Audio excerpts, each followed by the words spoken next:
Truth or myth? You can ride in an autonomous vehicle today. This one is true. You can actually ride in an autonomous vehicle today if you're in the right city. Waymo has deployed in Phoenix, San Francisco, Austin, and Los Angeles. Motional is operational in Las Vegas as this is recorded. And Cruise has previously operated in some cities, although they're currently paused. This will likely change over time. There'll be other companies entering the market. There'll be other cities. But the point is, right now, as this is being recorded, you can hop into a robotaxi and have a drive that has nobody behind the steering wheel and nobody remotely steering the vehicle either.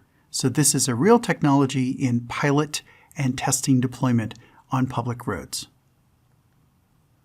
There are other testings and deployments as well of other types of technology and other phases of development. Some vehicles are doing local parcel delivery and not intended to carry passengers at all. There's some low-speed shuttles, there's some full-size buses, and there's some middle-mile trucks doing parcel delivery, and so on. So this technology is definitely out on the road and operational, although company by company and route by route, how they're operating may be different. Sometimes it's fully autonomous, sometimes there's a local safety driver, sometimes there's a remote safety driver, and so on.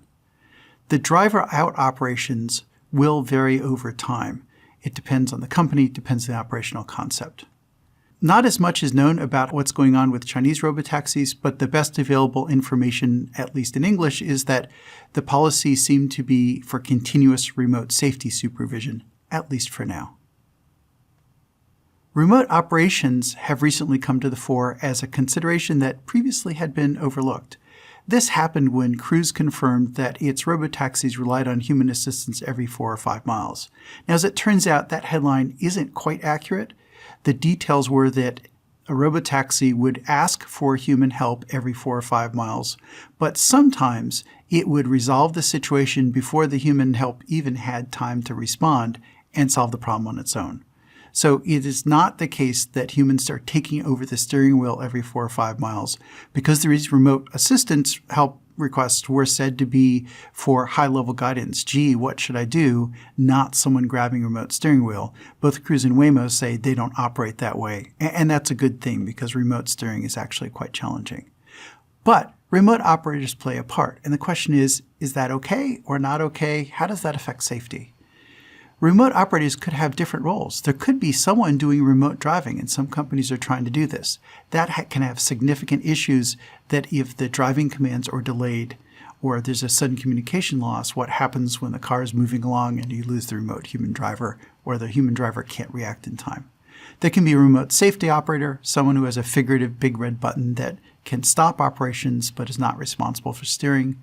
Or and both Cruise and Waymo say they're doing this. There's remote intervention that the robotaxi is on its own, but every once in a while it phones home for some help, which is very, very different than someone remotely continuously monitoring, having their hands on a steering wheel. So when you hear about remote operators, you have to ask, what do you mean by remote operation? Is it driving? Is it occasional hints and advice? What exactly is going on? Now, is that okay for safety? Well, if the remote interactions are infrequent and the vehicle is safe no matter what, but the remote intervention is to get it unstuck, maybe that's perfectly fine for safety. It depends on the specifics. But you also get into things like worrying about, well, if it gets stuck and it can't get help, is it impeding fire trucks? So things get complicated. But in principle, remote operation doesn't mean these are not autonomous. Remote operation does not mean they're unsafe. Remote operation can be part of a responsible deployment, but the details all matter. One of the questions you ask is, can a remote operator cause safety issues? If a remote operator is asked for an instant decision and they don't have enough context, they could make things worse instead of better.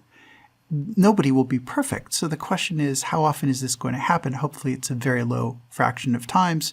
And the fewer times you ask for remote operations, the fewer chances are to make a mistake. But you have to, on the other hand, ask, can lack of remote operator request also cause a safety issue? If the robotaxi is in trouble and it doesn't realize it and it doesn't know to call home, that can be a very dangerous situation compared to calling home and getting some advice.